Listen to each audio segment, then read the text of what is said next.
Hi guys, welcome back to my channel. So in today's video I am doing another skin related video. So I hope you enjoyed my previous video. It was the Sims house build one. It was a little bit different for me, but I'm excited to know how you guys found that video. So yeah, today's video I thought I would go through some of the things that you guys have been asking me if I've tried, some of the most popular suggestions that I've had, just because I get a lot of suggestions in my comment section. I can't always get back to all of you, but it is always nice to kind of like round them up and sit down sometimes and actually just answer them for you. So that is what I had in mind for today. Before we get into the video, make sure that you're smashing a thumbs up and subscribing to my channel so that you're not missing out on any of my future videos. So if you're ready, let's just get into the video.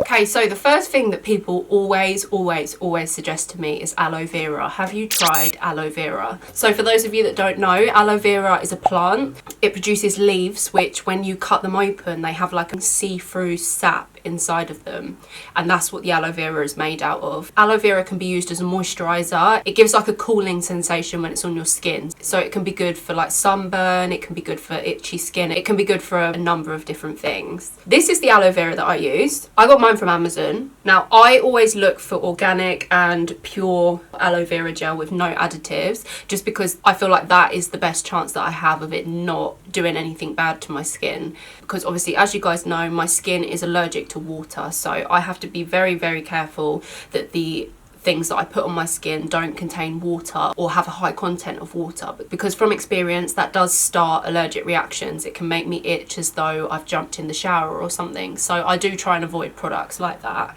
Now I use this aloe vera after a bath when my skin is absolutely burning all over. If you guys are familiar with my skin condition and what it does to me, then you will know that my entire body burns and itches after my skin comes into any contact with water. If you guys don't know about my skin condition and want to learn a little bit more so that you have a better understanding before you continue with this video, then I can totally get that. So I'm going to put a playlist up on the screen for you now, because I've got a whole playlist fully explaining what my allergy to water is, when it started, how it started, what my symptoms are, and a little bit about what it's called and other types of it as well. So make sure that you head over to that playlist if you're at all interested in learning about my skin condition. But if you're a regular here and you already know, then obviously that's fine and you don't need to catch up and you know exactly where we are. So yeah, when I get out of the bath, I do tend to put this over my skin if it's really badly burning, which most of the time it is. I don't find that it helps to stop the allergic reaction at all, but it's a nice feeling to have like a cooling feeling on your skin when obviously your symptoms are the opposite of that. Because it doesn't make a huge difference, and because I tend to stand in front of a fan anyway when I come out of the bath, I don't use this all the time. So out of 10 I'm going to rate this one a 4, because it's helpful but it's not that helpful, you know. So everyone who suggested aloe vera, you're onto something there.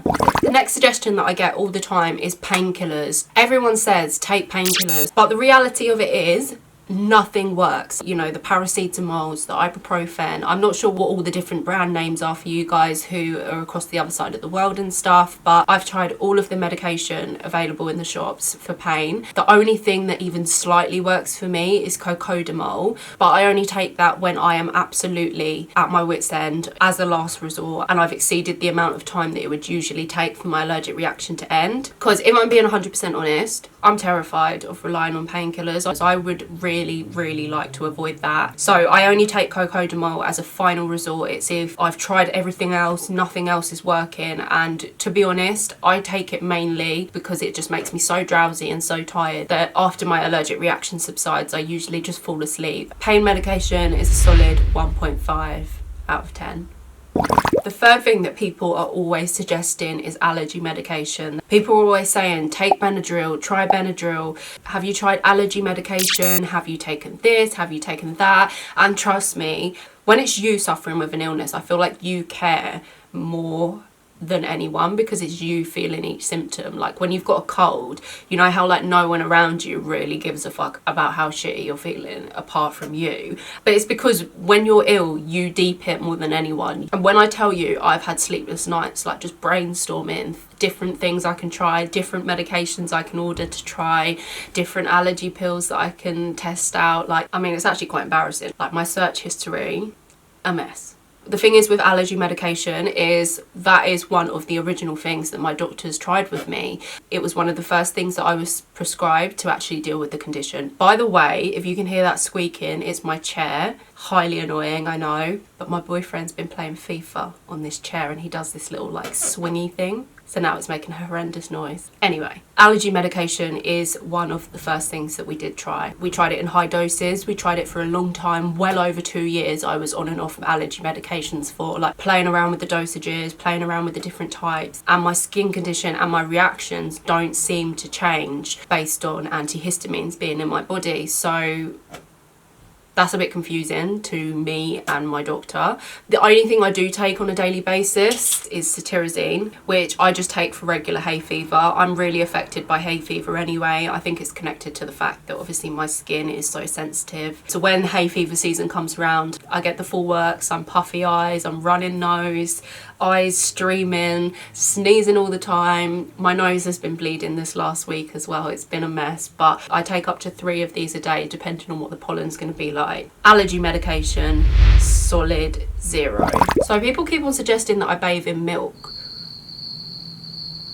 Now, first couple of times I was reading it as a joke, like I kind of just laughed it off, but the amount of people that actually suggest it now, like, I think it's a serious suggestion. I've never done that because to me it kind of defeats the purpose of having a wash. Like, I take a bath to get clean, so if I were to bath in milk, wouldn't I come out and smell like milk? Like, wouldn't I just smell like mold? Milk's not something you can clean yourself with, as far as I know. So, like, I don't know, I always laughed that suggestion off, but knowing that people were serious, I wanted to cover it because I'm genuinely curious. Like, has anyone ever taken a bath in milk? Like, and if so, I have questions. Was it sticky? Did it smell? Did you use soap? I'm literally not sure how that would work, so let me know if you were one of the people suggesting that, or if you're just trying to create some fun content for yourself and you just want to see me take a bath in milk, because to me that sounded like a ridiculous suggestion. So yeah, I don't know if you guys are trying to play me with that one or not. I can't rate the bathing in milk because I haven't tried it, but you guys can rate it down below if you've tried it. People have asked if I've tried having baths in different types of water. So people want to know if I've tried having a bath in purified water, if I've tried bottled water, if I've used a water filter. Now, early doors when I started suffering from this, we used a water filter and we bought one and connected it up, and it didn't have any effect on softening our water here. But where I live, I do think I have pretty hard water anyway. My doctor has done some different tests on me with different types of water, but then again, where it was within a short period of time, it wasn't like test the water on my skin, let me have a reaction and recover and then try again. It was kind of just like he kind of just kept adding water, so it wasn't a very good experiment. So I'm interested to know how I'd react if I were to bathe in purified water, so water that's been distilled and deionized, I think it is. Smash a thumbs up on this video if you want to see me take a bath in some purified water, because that is definitely a good idea. And also bottled water as well. I'm not sure what difference that would make. That would probably be interesting as well. I can't rate the water suggestions, the different types of water suggestions, because you can't rate what you haven't tried, but I will rate that for you when I do try it. And then the thing that literally gets suggested all the time on my channel is weed, cannabis. Have you tried smoking?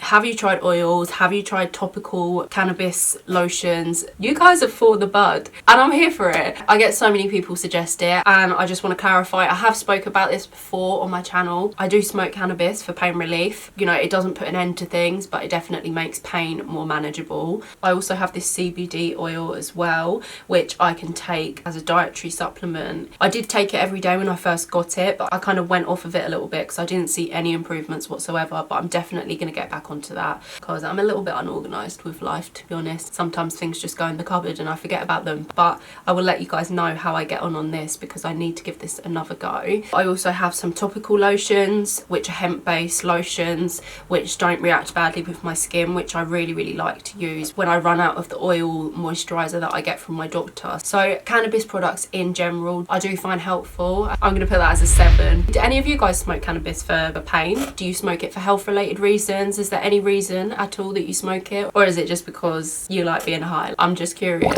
Another one that gets suggested on Facebook all the time is this beta-alanine powder. As soon as I saw that people were seeing good results from this, I tried it. I spoke to my doctor ASAP. I ordered some.